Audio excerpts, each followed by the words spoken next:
Erev Tov, bonsoir à tous. On est comme très souvent le lundi soir, accompagné avec Georges Spira et surtout avec toute sa connaissance, son savoir. Et ce soir, ça va être au service des Juifs d'Orient, mieux comprendre et encore plus découvrir avec Midreshet Yehuda et Georges Spira. Alors, Bechavod, c'est à toi. Merci beaucoup, Johan. Et bonsoir à tout le monde. Comme d'habitude, je vais commencer par le carnet de famille, mais c'est un petit carnet de famille, leur lieu d'origine. Et évidemment, comme toujours, quand il y a beaucoup de communautés, il y a des marloquettes, il y a des discussions. Donc, on trouve dans les tchouvot de ces rabbinim du 16e, 17e, 18e, on arrive à retracer la vie des communautés, la vie interne des communautés juives de l'Empire ottoman. Évidemment, c'est un travail énorme qu'il y aurait encore à réaliser. Ce n'est pas dans mes qualifications, mais je voulais vous signaler, c'est vraiment une façon de voir l'histoire originale, extrêmement intéressante et qui pourrait nous apprendre certainement beaucoup, beaucoup de choses. Donc, ça, c'est pour les documents. Ce qu'on a vu, c'est qu'il y avait un seul poète qui était réputé, qui est un poète originaire de l'Empire ottoman, qui s'appelle Israël Nadjara de Damas, et il est le seul dont les poésies sont passées dans les piyutim, sont passées dans les tfilotes, comme on dit régulièrement. Pour le reste, toutes les œuvres importantes qu'on a de l'Empire ottoman, en réalité, sont des poésies, sont des textes de la prose versifiée, qui a été amené de mémoire par les Juifs expulsés d'Espagne et qui a été retranscrite, mise par écrit pendant leur séjour dans l'Empire ottoman. Donc, en fait, c'est une importation qui vient en dehors de l'Empire ottoman proprement dit. Et ensuite, nous avons parlé de l'apport des Juifs à l'Empire ottoman. Alors là, ils portent essentiellement dans trois domaines. Le théâtre, qui a été importé par les Juifs dans l'Empire ottoman, mais assez rapidement, ils ont été supplantés par les tziganes de l'Empire. Deuxième domaine, c'est l'imprimerie. Et le troisième domaine, c'est la médecine. En ce qui concerne la médecine, ça fait pas mal de temps déjà, depuis l'époque des Almohades, donc on est là au 10e, 11e, 12e siècle, le niveau culturel des musulmans, des Arabes, régresse. Et leur savoir, leur avancée, leur devancement dans la médecine, qui était arabe très longtemps, a basculé depuis longtemps déjà dans le monde chrétien. Et donc, les Arabes ont pris du retard dans leur développement intellectuel, scientifique, universitaire, et l'Europe a une nette suprématie sur les musulmans dans le domaine de la médecine. Et donc, les Juifs qui sont venus d'Europe ont apporté avec eux leur savoir médical. C'est eux qui ont écrit le premier traité de dentisterie qui est paru, donc dans l'Empire ottoman.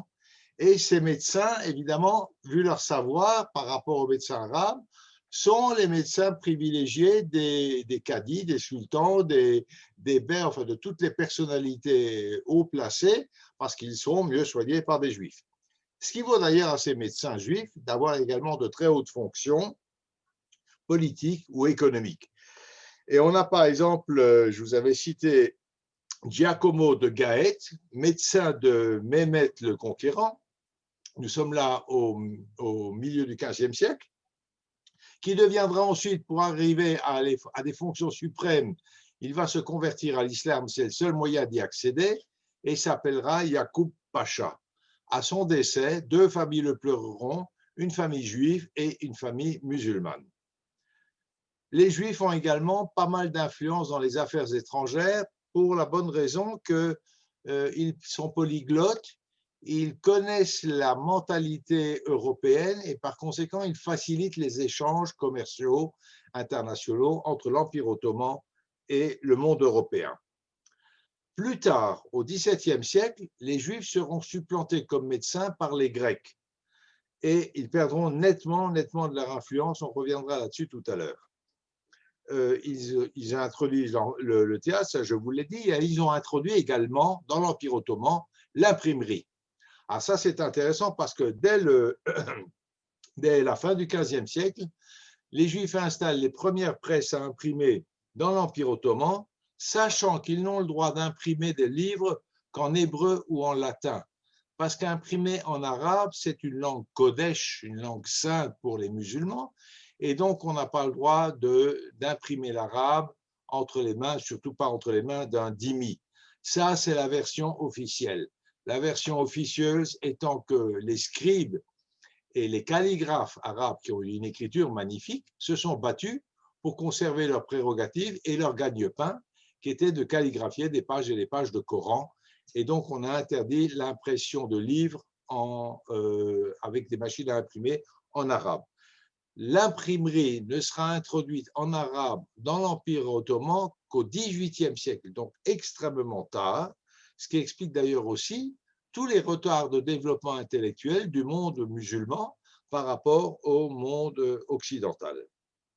Ça, ce sont les trois domaines dans lesquels les Juifs ont apporté quelque chose d'important au monde ottoman. Maintenant, s'ajoute à ça leur fonction économique et dès la fin du XVe siècle, les Juifs se lancent dans un commerce international extrêmement important, essentiellement dans le domaine de la draperie. Tout ce qui est toile, toile de lin, toile de coton ou toile de laine, passe par les mains des Juifs qui ont installé, entre autres, des filatures à Tzfat et à Salonique. Au XVe et au XVIe siècle se constituent de très grandes fortunes juives dans le négoce et dans l'industrie. Et leur puissance financière, de par leur industrie, les amène immédiatement à pénétrer l'administration fiscale. Et c'est ainsi que tout ce commerce international qui évolue dans l'Empire ottoman passe forcément par les ports.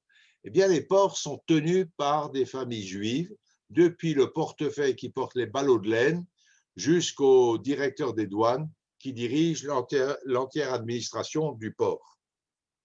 Donc, une grande activité, là également, dominée essentiellement par les Juifs.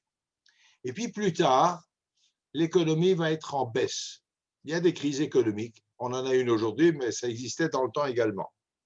Et cette économie en baisse va amener les Juifs à se tourner plus vers toutes les activités financières. Et là également, ils vont avoir de grandes réussites. Mais il faut noter que les grandes réussites, les grandes familles, les grandes puissances ne sont jamais définitives. Et il a été très fréquent de trouver dans l'histoire des Juifs dans le monde musulman des familles qui ont été spoliées, des familles qui étaient arrivées à un niveau de puissance important, qui ont été spoliées. Le chef de famille a été exécuté quand ça n'est pas toute la famille elle-même.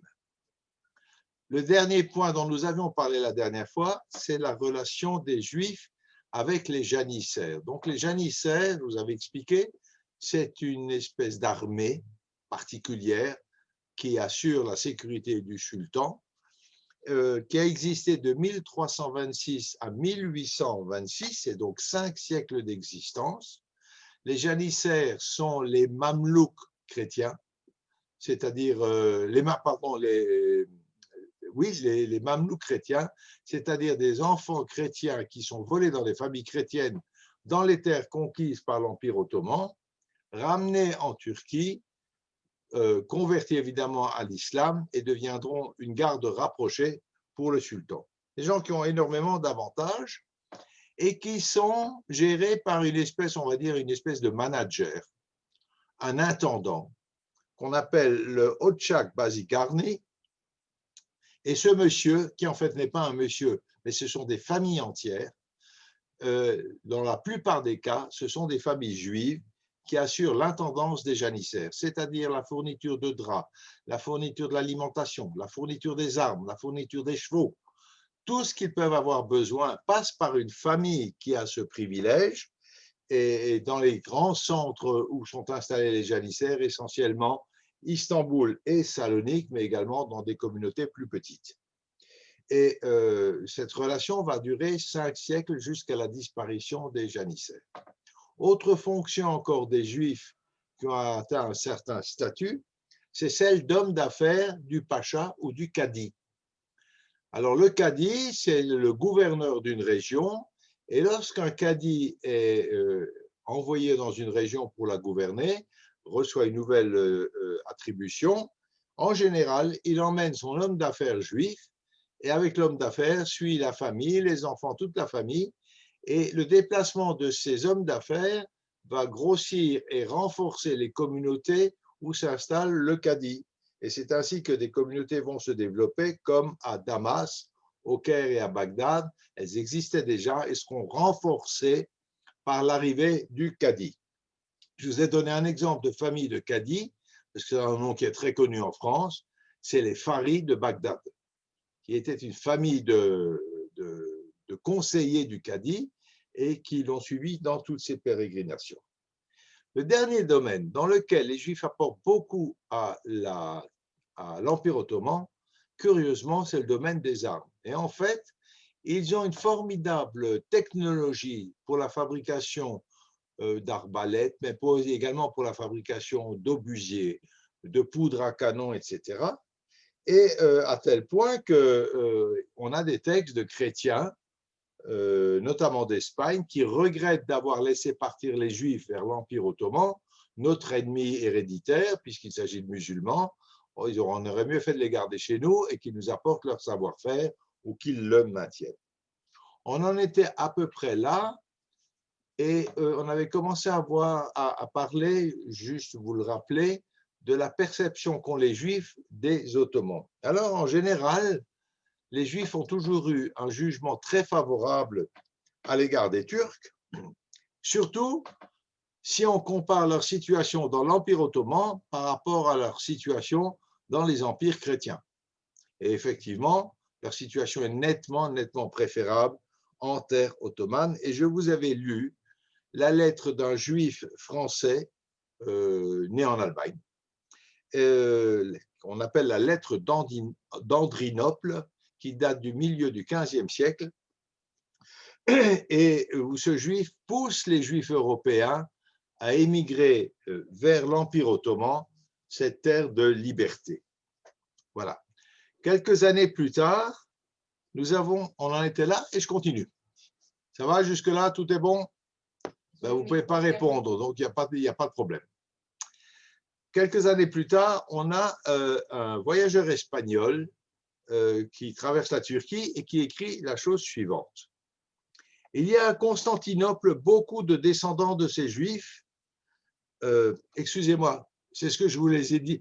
Je me suis trompé, excusez-moi. C'est ce que je vous ai dit à propos des armes tout à l'heure, que les chrétiens regrettent d'avoir expulsé les Juifs d'Espagne.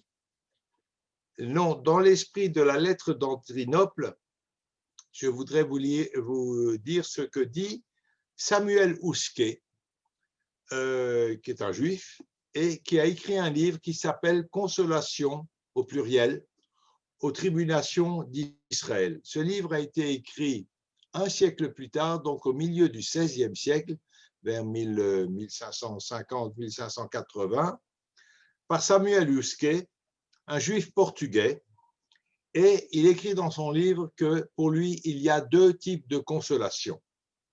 Les unes sont d'ordre humain, les autres sont d'ordre divin. Et parmi les consolations humaines, la plus grande est la Turquie. Et voilà ce qu'il écrit.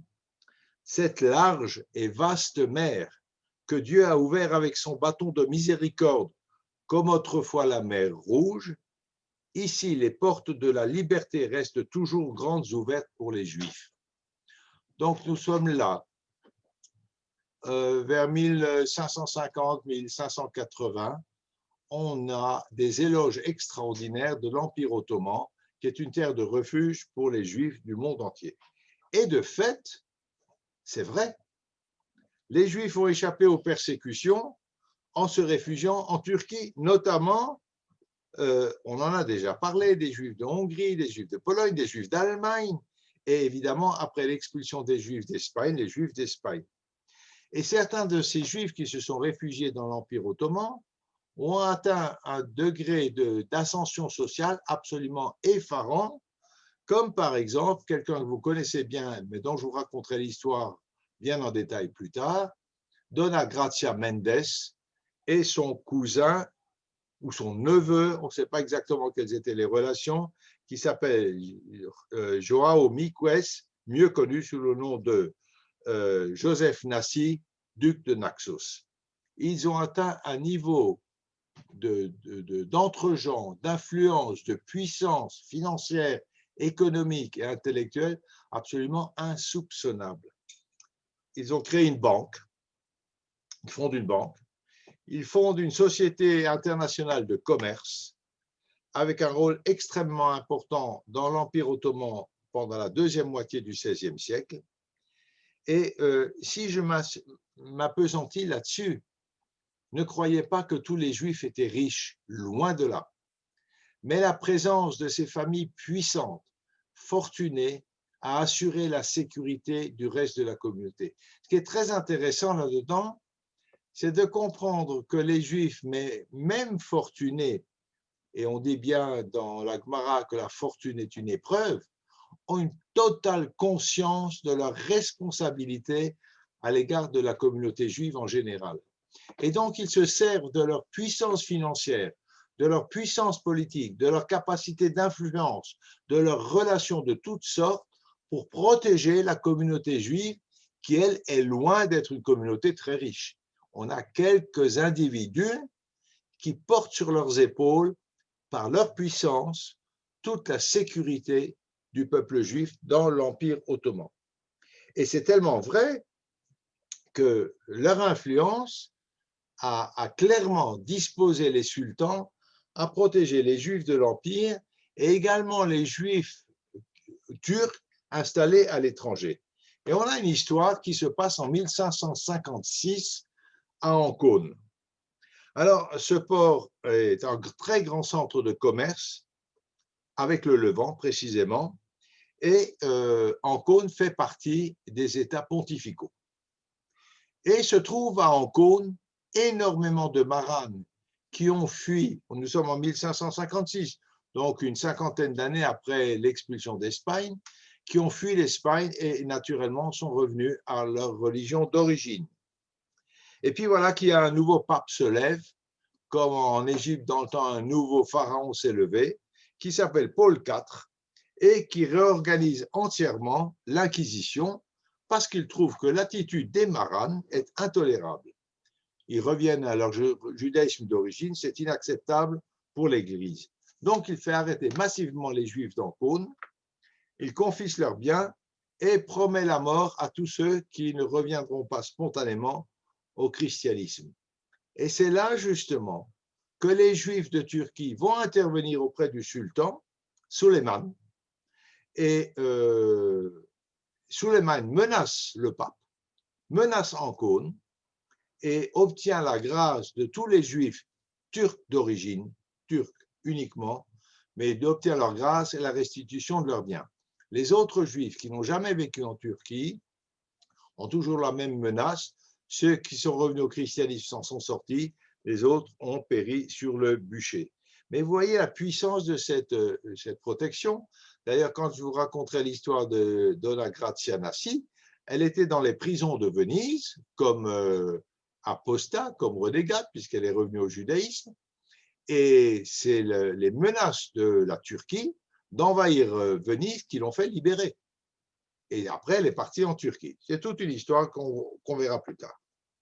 Alors voilà, tout l'intérêt de ces puissantes familles. Maintenant, généralement tolérants, les Turcs ne sont pas toujours hospitaliers et pas toujours bienveillants, comme je semble vous le dire, et comme vous pouvez vous imaginer, mais qu'est-ce qu'ils nous racontent, les Turcs, ottomans, musulmans, ce sont des petits saints. Non, ce n'est pas des petits saints, mais la situation pour les Juifs n'est pas trop mauvaise chez eux.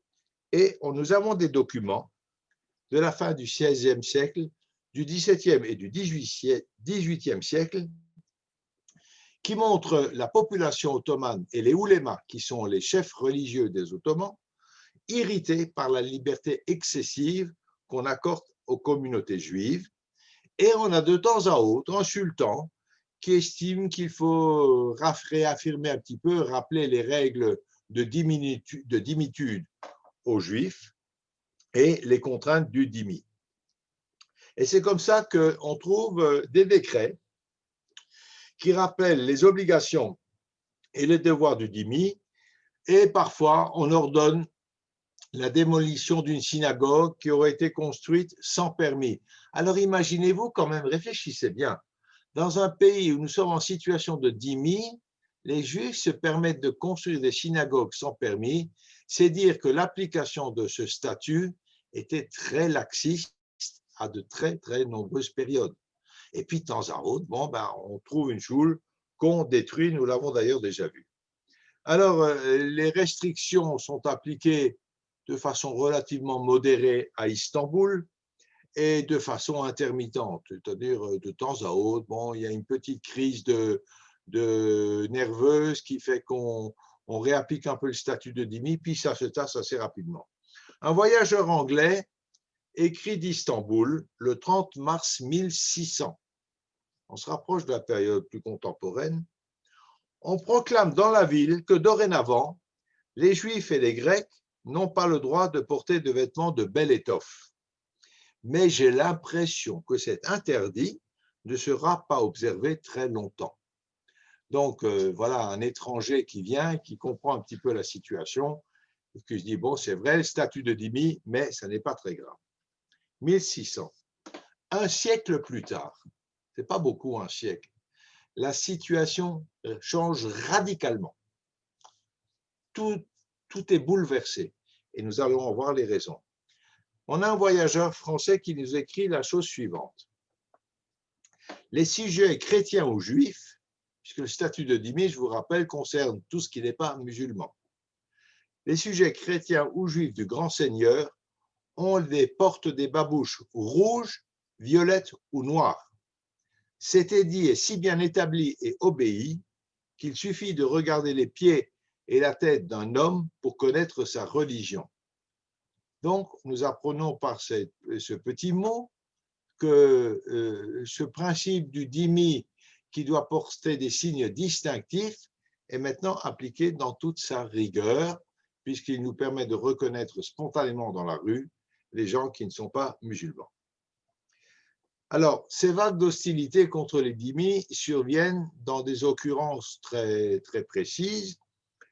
Quand il y a des événements politiques graves et qui sont destructeurs pour l'Empire, par exemple lors du conflit contre l'Europe, quand il y a une révolte dans la population chrétienne, ce qui est arrivé assez fréquemment, ou bien suite à un banal accident local, quelque chose de pas très important, mais qui va amener, par exemple, Mehmet le Conquérant, là nous sommes au milieu du XVe siècle, mais ça nous donne une idée de ce qui peut arriver, où Mehmet le Conquérant autorise les non-musulmans à occuper des bâtiments publics et ça provoque une fureur noire de la population musulmane.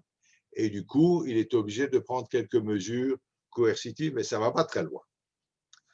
En règle générale, les chrétiens ont beaucoup plus souffert du statut de dhimmi que les juifs.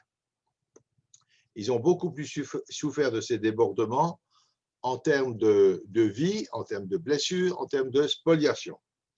Même au pire moment, les Turcs ont fait plus preuve à l'égard des Juifs de mépris que de haine. Alors, vous allez me dire, ouais, bah, c'est pas très sympathique non plus le mépris. Oui, mais le mépris, il n'est pas mortel.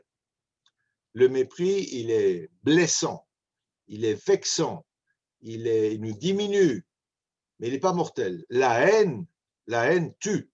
On l'a vu la semaine dernière en France. La haine tue, pas le mépris. Et de fait, jusqu'au XVIIe siècle, les Juifs ont subi très peu de préjudice de la part des mouvements de révolte musulmans contre le dhimmi. Ils ont de bonnes conditions sous les Ottomans. Ce n'est pas pour la belle figure des Juifs, dites-vous le bien. Ils ne sont pas tombés amoureux de leur population émigrée juive. Tout simplement, ils sont considérés par les Ottomans comme une population, comme un élément productif, utile à la société, et parce qu'ils s'inscrivent également dans un projet politique impérial de dimension beaucoup plus large. Et je vous rappelle que le sultan a autorisé gracieusement les Juifs expulsés d'Espagne à se réfugier en Turquie.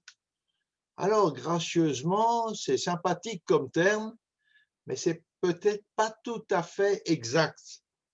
parce que ce n'est pas le terme le plus approprié, parce que ces Juifs qui sont venus ont été encouragés à venir, autorisés à venir, aidés à venir et parfois contraints à venir. Alors, contraints, c'est les Juifs qui habitent dans les régions conquises par l'Empire ottoman. Là, les Ottomans décident des Juifs, les obligent à se déplacer. En ce qui concerne les Juifs d'Espagne, ils sont venus spontanément. Mais l'éventail de la politique appliquée envers les Juifs est très large. Elle va de la déportation pure et simple des pays, disons, ashkénazes, qui ont été conquis, le sud de l'Autriche et puis tout ce qui est en dessous, où ils ont été contraints de se déplacer vers la Turquie, jusqu'à l'octroi d'exonérations fiscales. Vous voyez que le Portugal ou Israël n'ont rien inventé pour faire venir des gens, on les exonère fiscalement et ça fonctionne et ce n'est pas nouveau. Alors, on les exonère pour les inciter à choisir tel ou tel endroit. Et puis, quand ils ne sont pas tout à fait décidés à aller là où ils doivent aller, on applique le Sürgün, dont je vous ai déjà parlé, qui est cette politique ottomane d'obliger des populations, pas spécifiquement juives, et peut-être juives ou chrétiennes ou musulmanes, de s'installer dans une région déterminée en fonction des besoins ou des intérêts de l'Empire et du sultan. Donc, ça permet d'installer les Juifs et d'autres là où l'Empire le veut. Donc, c'est vrai que l'Empire ottoman a ouvert ses portes, mais il a strictement canalisé et décidé du lieu d'installation des nouveaux venus. Alors, entre autres, on a installé beaucoup de Juifs à Istanbul et on a déplacé des chrétiens d'Istanbul parce qu'Istanbul, c'était Byzance. C'était la capitale de l'Empire byzantin et donc il faut affaiblir la population chrétienne d'Istanbul au bénéfice des Turcs et des Juifs. Les Juifs ne posent pas de problème. Alors, cette politique répond, je vous l'ai dit, à des besoins très précis de l'Empire et en gros, les Juifs au XVe et au XVIe siècle sont tout à fait complémentaires des Turcs et non concurrents. Je m'explique. La politique, la religion et la guerre sont des domaines strictement réservés aux musulmans. Ça, c'est clair. Et les élites turques contrôlent également, mais indirectement, parce qu'il n'est pas convenable pour un musulman de s'abaisser à faire du business. Donc, on contrôle indirectement le transport maritime, la mise en valeur des terres agricoles, ça c'est quand même assez important, et le commerce en commandite. Alors, qu'est-ce que c'est que le commerce en commandite? C'est un système très, très novateur qui existait déjà à l'époque, qui consiste à mettre ensemble deux catégories de personnes qui ont des avantages, des qualifications différentes. D'un côté, un financier, ça c'était les Turcs, et d'un autre côté, quelqu'un qui a une compétence commerciale qui va faire fructifier l'argent de ce financier dans un domaine particulier, dans un commerce particulier que les Juifs, très souvent, vont faire. Et on se partage les bénéfices. Le commerce en commandite. Alors, il y a différentes formes, mais ça on relève là du droit commercial, c'est un autre domaine. Il y a d'autres secteurs qui n'intéressent absolument pas les Ottomans, pour deux raisons possibles, soit leur incompétence à les pratiquer, soit tout simplement ils sont indignes d'un musulman et donc on laisse ça à la bataille aux Juifs et aux chrétiens. Et ainsi s'instaure dans l'Empire ottoman une véritable symbiose entre Juifs et Turcs, les Turcs préférant les Juifs aux autres concurrents que sont les chrétiens de différentes sortes, parce que, alors les chrétiens, au début ce sont les Grecs orthodoxes et les Italiens, et plus tard il y aura les chrétiens arabophones du Levant, et enfin les Arméniens. Tout ça, ce sont différentes branches du christianisme qui sont des concurrents de l'islam, des Ottomans, d'une part commerciaux, mais surtout des concurrents à caractère religieux, puissants, nombreux, avec des relais en Europe, c'est très important, et donc ils représentent un danger beaucoup plus important pour les Turcs que les Juifs. Alors du point de vue turc, les Juifs, surtout venus d'Europe, ont tous les avantages. D'abord, ils apportent des capitaux, ça c'est toujours intéressant, dans la mesure où ils en ont. Deuxièmement, ils ont un vrai savoir-faire, donc je vous ai parlé tout à l'heure dans l'imprimerie, dans la médecine, mais aussi dans l'artillerie et la navigation, ça c'est utile pour la guerre. Ils connaissent des affaires européennes sans être impliqués dans ces affaires, c'est-à-dire qu'ils connaissent les codes du commerce européen et du commerce international. Ils sont polyglottes, évidemment.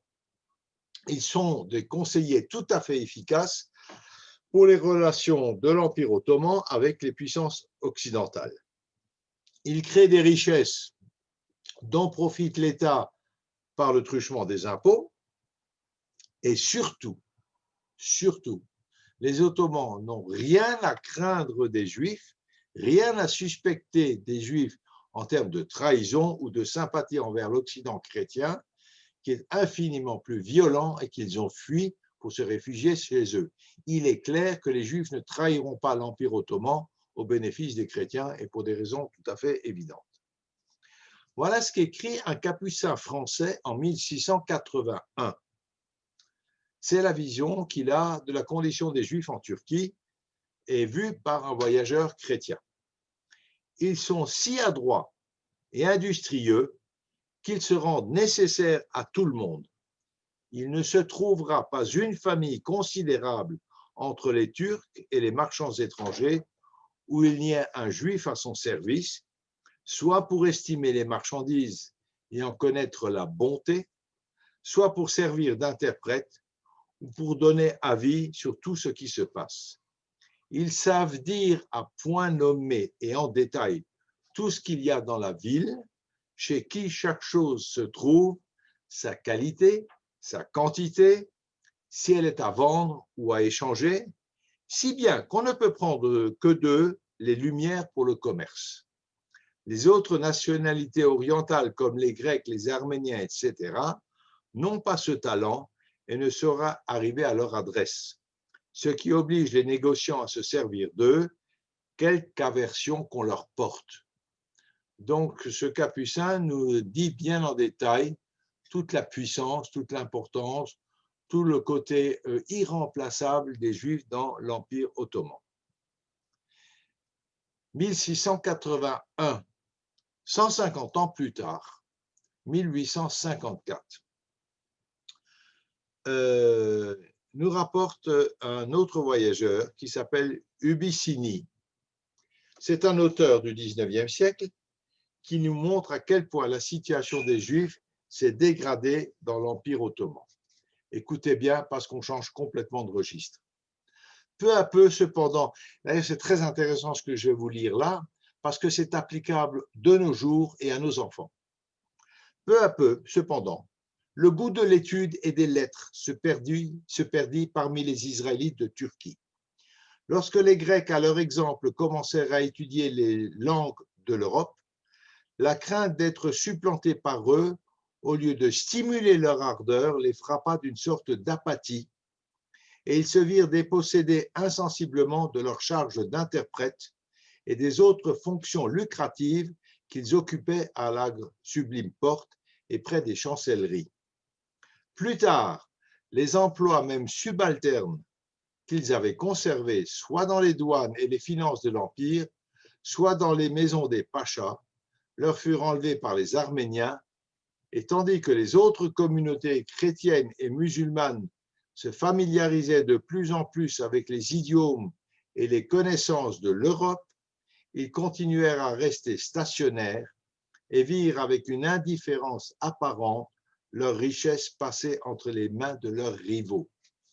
C'est absolument terrible cette lettre. C'est une telle leçon que nous devons toujours garder une formation, une longueur d'avance, former nos enfants à la modernité, aux langues, à tous les savoirs possibles, c'est ce qui nous permet de vivre et de survivre. Reste une consolation aux yeux de cet auteur qui poursuit.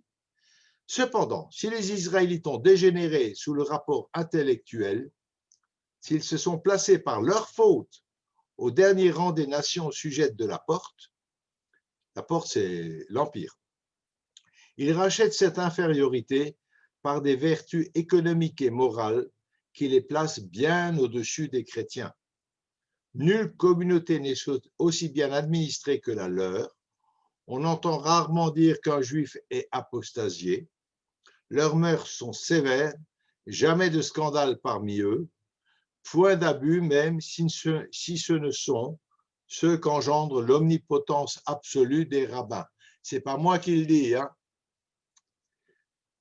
Les désordres, les scandales si fréquents chez les Grecs et les Arméniens, la simonie, la concussion, l'ivrognerie, la fraude, le vol, le meurtre sont inconnus chez les Israélites. Un petit mot, la simonie, pour vous dire ce que c'est. La simonie, c'est le fait de vendre des charges morales. Par exemple, être l'archevêque d'une ville étant une charge qu'on devait payer. Donc, on fait commerce d'engagements moraux, de responsabilités de foi théologique et autres. C'est un objet de commerce et donc c'est ce qu'on appelle la simonie et on rejette ça catégoriquement dans les milieux juifs. Ça n'était pas tellement vrai à l'époque du Deuxième Temple, où la fonction de Kohen Gadol, par exemple, s'achetait. Et s'achetait à prix d'or auprès des autorités d'abord grecques et ensuite romaines. Mais c'est une autre histoire. Donc voilà, nos braves juifs de la Sublime Porte, dont le niveau financier, intellectuel, scientifique s'effondre littéralement de par leur propre faute. Et cet éloge de ce voyageur s'accompagne de quelques critiques contre les Juifs, et il parle de l'effet pernicieux des mariages précoces, du taux élevé de natalité. Il leur reproche aussi leur malpropreté. C'est pas moi qui le dis, encore une fois, je ne fais que citer. Hein.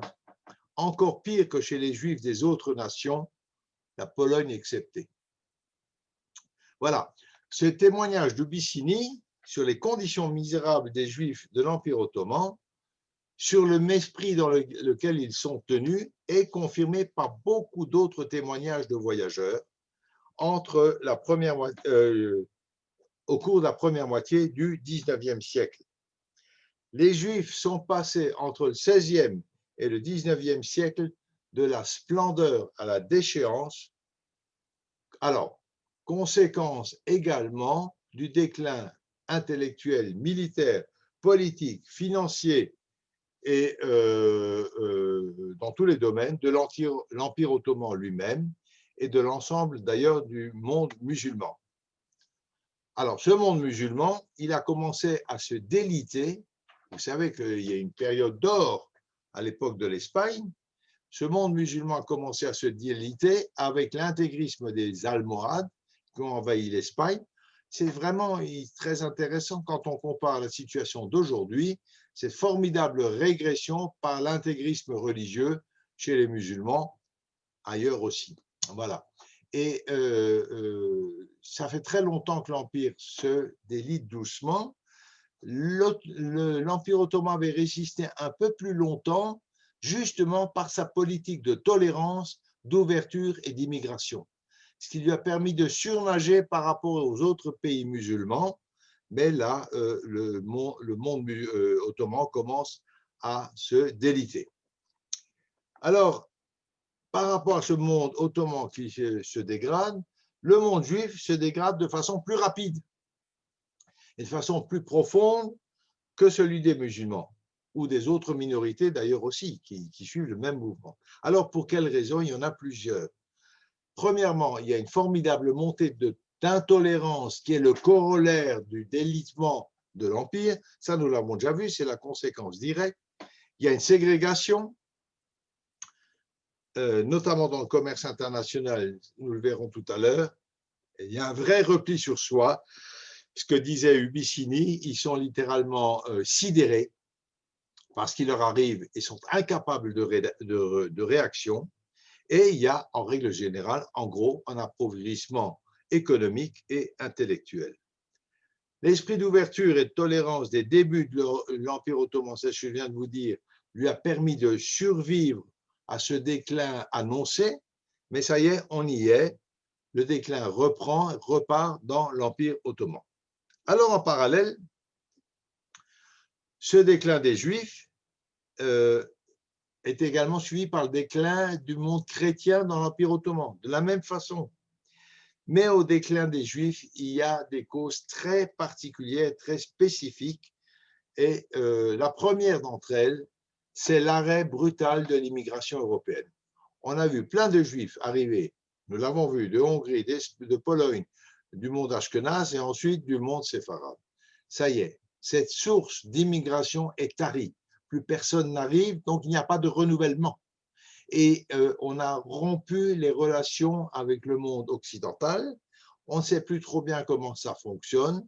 L'enseignement, l'éducation sont donnés sur les bases et les niveaux des musulmans, et donc le niveau général des Juifs baisse. Au XVe et XVIe siècle, l'ouverture sur l'Europe a assuré aux Juifs ottomans une supériorité sur les autres minorités. Tout ça, nous l'avons vu.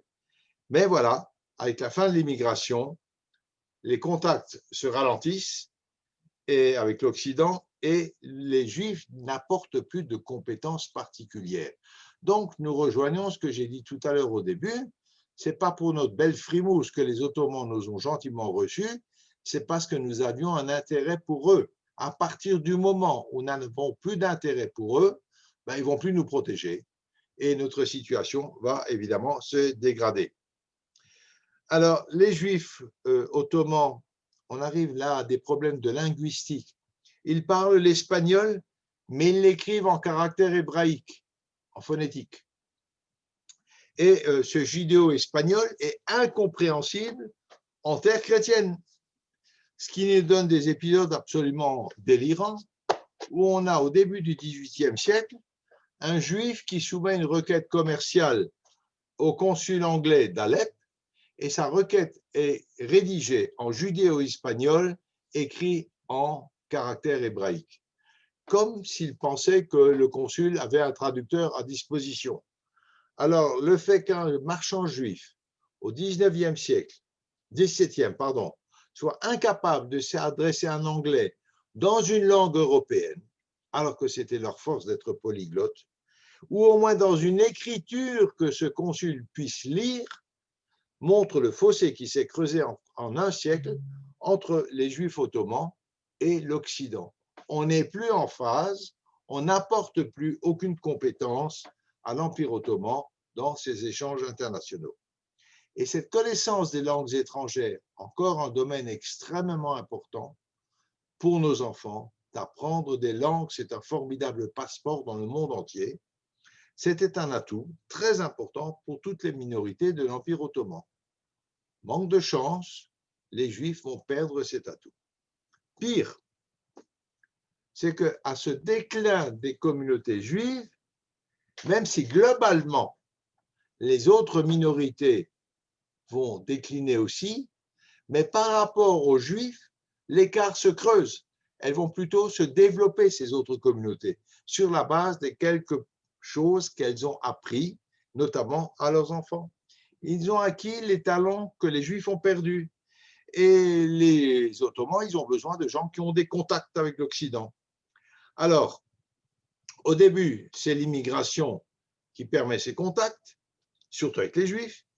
Et puis, avec l'arrêt de l'immigration, on trouve ces contacts chez les sujets ottomans. Comment est-ce qu'on fait ça? Eh bien, après la migration de Juifs vers la Turquie, succède une migration de chrétiens ottomans vers l'Europe, dans l'autre sens. Et ces gens créent des têtes de pont pour l'Empire ottoman, des têtes de pont commerciales, mais pas seulement. Ils vont en Occident, d'une part pour acquérir des compétences, créer des réseaux perdus par les Juifs, et aux yeux du musulman, eh ben, ces chrétiens sont à présent un gros avantage par rapport aux Juifs, pour plusieurs raisons. Ils sont beaucoup plus nombreux, ils commencent à être instruits, et surtout, ils bénéficient de la protection de l'Église et de toute l'Église chrétienne d'Europe. C'est-à-dire que quand un commerçant juif vient pour un travail international, eh bien, on lui met tous les bâtons dans les roues quand on voit que c'est un juif. Et on réserve ce commerce aux commerçants internationaux chrétiens de l'Empire ottoman. Après la mort en 1579 de Joseph Nassi, plus aucun juif, donc on est à la fin du XVIe siècle, plus aucun juif n'a atteint ce niveau de puissance, d'implication et d'influence dans l'Empire ottoman jusqu'à la fin de l'Empire. Pourtant, il y a deux catégories de juifs qui vont garder un certain temps un rang assez élevé. D'une part, les médecins, qui conseillent aussi leurs patients sur le plan politique. Alors, ça ira décrescendo, je vous l'ai dit, mais il y en a quand même encore pas mal qui restent en fonction. Et alors, il y a un petit groupe de personnes, c'est très, très étonnant, qu'on appelle, ce sont des femmes remarquables, qui portent le titre de Kira, K-I-R-A, c'est-à-dire en turc, dame, une dame. Et quelle est leur fonction? Elles sont intendantes au harem du sultan. C'est aussi un métier. Intendantes au harem du sultan, et elles ont une influence politique énorme, mais complètement discrète, mais considérable. Et ces kiras vont durer assez longtemps, jusqu'au XVIIe siècle. La dernière en date périt avec ses fils lors d'un massacre perpétré lors d'une mutinerie de soldats. Elle sera tuée avec ses fils. Je ne connais pas le détail de son histoire, on peut le retrouver. Mais voilà, l'histoire des kiras, les intendants du harem du sultan. Alors, pour autant, les Juifs continuent à être actifs dans le commerce, évidemment, et c'est assez curieux, ils vont reprendre un petit peu de couleur lorsque Venise est en perte de vitesse. Or, Venise est très agressive avec les Juifs. Très belle ville, Venise. Mais les Doges ne sont vraiment pas nos amis. Et les Juifs sont très malvenus à Venise. N'oubliez pas qu'il y a un ghetto qui n'était pas très sympathique à Venise. Et Venise baisse au profit de Livourne. Or, à Livourne, on a une politique beaucoup plus ouverte et il y a beaucoup de Juifs livournais originaires d'Espagne à l'origine, et beaucoup d'entre eux vont s'installer en Turquie, retissant des liens entre les Juifs ottomans et l'Europe. Malgré tout, c'est un petit épisode, un petit sursaut, la situation des Juifs va s'amenuisant et leur part dans le commerce va finir par disparaître pratiquement au XVIIIe siècle, remplacée par les chrétiens qui disposent des fameux réseaux dont je vous ai parlé tout à l'heure, à la différence des Juifs qui n'ont plus de réseau et plus de relais. Autre chose, les chrétiens ont des bateaux, les Juifs n'en ont pas. Armer un bateau, ça coûte cher. Les Juifs n'en ont pas, ils n'en ont plus les moyens. Et surtout, ils peuvent compter sur les marchands chrétiens européens, ce que je vous ai dit tout à l'heure, qui sont pleins et pétris de mauvaise volonté lorsqu'il s'agit de faire des affaires avec les Juifs. Il y a deux événements qui illustrent ces bouleversements dans la communauté juive ottomane d'Égypte. Il y en a plein d'autres, mais je vous en cite deux qui ont un intérêt un peu particulier.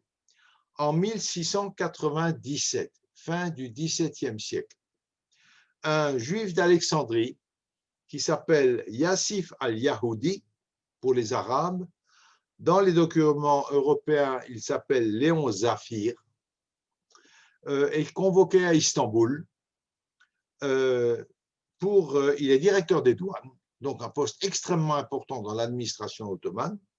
Il est convoqué à Istanbul pour discuter avec lui d'un plan de redressement fiscal et financier pour l'Égypte. Donc, il vient à Istanbul, il discute avec le sultan, il fait des propositions et voilà ce qu'il propose. Il est directeur des douanes, je vous rappelle, et également intendant à la monnaie. Donc, il a la haute main sur la fabrication de l'argent en Égypte. Yassif propose de remplacer l'argent dévalué. Il y en a un autre qui a fait ça il y a en 1958, il s'appelait De Gaulle. Il a remplacé le franc par le nouveau franc. Mais il fait la même chose, ce monsieur. Remplacer la monnaie dévaluée par une nouvelle monnaie, d'une part, plus une série de nouveaux impôts et de taxes douanières. Bon, le sultan, il est d'accord, le gouvernement approuve, et Yassif retourne en Égypte. Et puis, il commence à mettre en œuvre son programme et son projet financier. Mais il y a une telle opposition dans le pays que le gouverneur, le cadi, le gouverneur du pays, est menacé par sa garnison et il est obligé de le livrer aux mutins. Il est mis en prison et il sera assassiné en prison, sa dépouille traînée et brûlée en place publique. Yassif al-Yahoudi. Oui, mais ce qui est intéressant dans cette affaire, c'est que son destin tragique est dû uniquement à son rôle de percepteur. Il n'est pas du tout attaqué en tant que juif, et surtout, la preuve de ça, c'est que lors de sa chute, la communauté juive de Turquie n'est absolument pas touchée. C'est ce personnage qui était visé parce qu'il a mis de nouveaux impôts, changé la monnaie, tout ce que vous voulez, mais non pas en tant que juif, en tant que percepteur et en tant que producteur de la monnaie. Et les juifs n'en ont pas souffert. Deuxième épisode, nous sommes là donc au XVIIe siècle. Je vous avais donné la date, 1697, tout à la fin du XVIIe siècle. 70 ans plus tard, 1770, on a un épisode un peu similaire, mais très différent, dont les répercussions seront beaucoup plus graves. En 1768, Yitzhak al-Yahoudi, Yitzhak le juif, encore une fois un intendant des douanes de la ville de Boulak. Boulak, c'est le port du Caire, sur le fleuve, sur le Nil. Il est arrêté, condamné à une amende de 40 000 pièces d'or et exécuté. Le problème, il y a trois différences avec le cas précédent. Premièrement, sa disgrâce n'est pas du tout due à une révolte populaire. Il est arrêté et exécuté sur l'ordre du gouverneur, du cadi, du sultan du lieu, du cadi. Donc, sans aucune pression populaire. Premier point. Et troisième point, sa chute est une étape décisive dans la dégradation et la détérioration des conditions des Juifs égyptiens. On est dans un cas de figure totalement différent. 70 ans avant, on condamne et on exécute un homme pour ce qu'il a fait, bien ou mal, peu importe, pas pour le caractère juif ou le fait qu'il soit juif. Là, on l'exécute, on ne sait pas trop comment, parce que c'est une concurrence du cadi, et c'est toute la communauté juive qui va en pâtir. Entre-temps, la situation des Juifs s'est dégradée, et là, elle va s'effondrer en Égypte. Alors, en Égypte, au XVIIIe siècle, travailler pour l'État, je vous parle de l'Égypte, c'est toujours l'Empire ottoman. Travailler pour l'État est le plus sûr moyen de s'élever socialement. Grâce à des postes importants, gouverneur des douanes, fermage des impôts ou frappeur ou de la monnaie. Et les Juifs ottomans ont gardé un pied dans le commerce international comme intermédiaire, pas en faisant du commerce pour des grands cadis, des puissants ottomans, un petit commerce à leur compte ou comme commissionnaires. Mais ils ont un petit pied encore dans ce commerce international. Et ce petit pied permet à certains d'entre eux de faire de très gros profits, de très gros bénéfices. Et quelques-uns de ces juifs ottomans égyptiens se sont vraiment enrichis, sont devenus des bailleurs de fonds, des prêteurs pour des marchands étrangers, pour l'administration et pour de hauts fonctionnaires. Quelques-uns d'entre eux vont également tomber, soit pour des raisons de jalousie ou d'intérêt, ou pour mettre la main sur leur fortune. Par exemple, la chute de Yitzhak al-Yahoudi, dont je vous ai parlé tout à l'heure, qui a été arrêté par le gouverneur, sonne en fait la fin de ce commerce-là. ils ont pu maintenir quelque chose.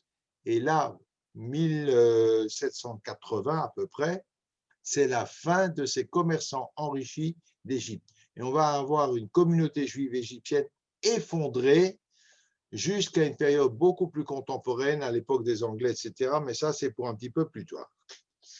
Quelques mois après sa mort, il est remplacé non pas par un juif comme d'habitude, mais par un catholique syrien. Et cette communauté de catholiques syriens supplante très, très rapidement les juifs à tous les échelons de l'administration égyptienne. Ils sont installés depuis très peu de temps en Égypte et tout de suite entrent en concurrence avec les juifs. Le but, c'est d'accéder à ces fameux emplois administratifs qui sont rémunérateurs. Et là, l'influence des puissances étrangères va se faire sentir, notamment les Français. On les retrouve un peu trop souvent sur notre chemin. Les catholiques syriens s'associent avec les Français, évidemment ils sont chrétiens des deux côtés, qui est la première puissance commerciale en Égypte à l'époque, et ils ont, grâce aux Français, de très très bonnes protections juridiques et beaucoup de privilèges et beaucoup d'entrisme, beaucoup d'entrées, beaucoup de passe-droit, beaucoup de ce qu'on appelle en Israël de protection.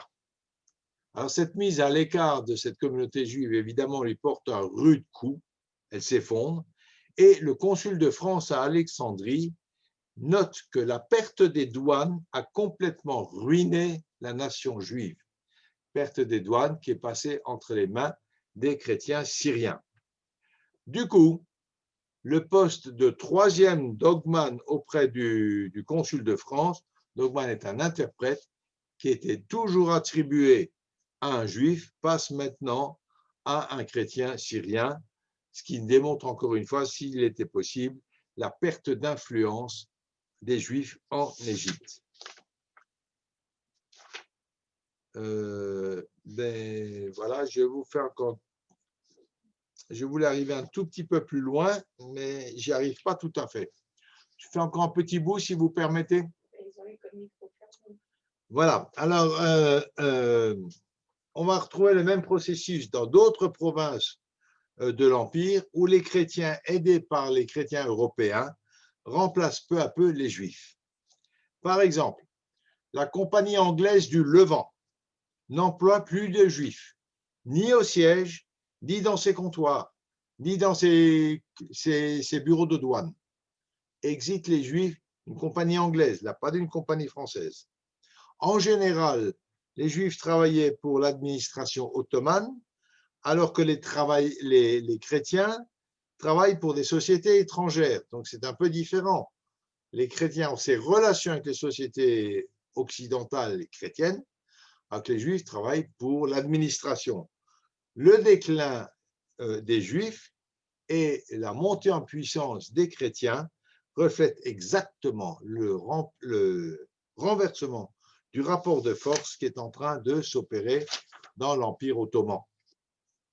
Et l'affaire Sabtai Tzvi, que je ne vais pas vous raconter en détail maintenant, mais Sabtai Tzvi, ces dates, elles sont importantes, c'est en plein XVIIe siècle, 1626-1678.